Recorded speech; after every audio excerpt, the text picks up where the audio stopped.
乡亲大家平安，今仔日是新历的9月初9，旧历的8月11，礼拜一。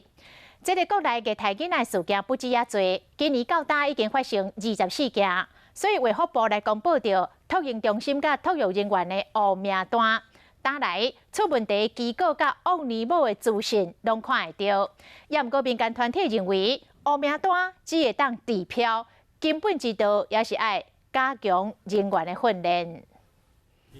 今年4月，台北内有一间托婴中心，年母要骗囡仔困，甲囡仔饲伫涂骹19分钟，地输无开死亡。社会局一查发现，也有3位年母有不当的照顾行为。最坏的不是脑死、植物人，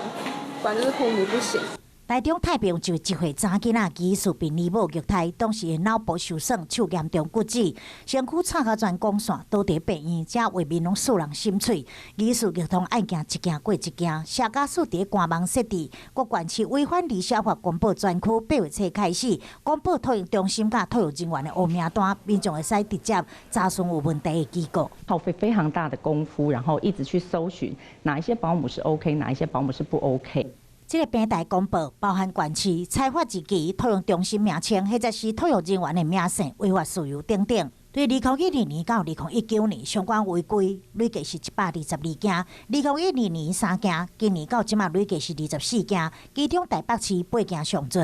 我们觉得公开名单这件事情没有任何意义啦。 就是它不是治本，它只是治标，让大家仿佛好像我这一刻找保姆我可以安心了，但之后呢，我应该做哪些事情，我应该注意哪些事情，大家还是不知道。黑名单互找年母的家长有根据，但是这民间团体更较担心引起新手爸爸妈妈的惊吓，向政府发声，互家长甲年母有信任甲良性沟通上重要。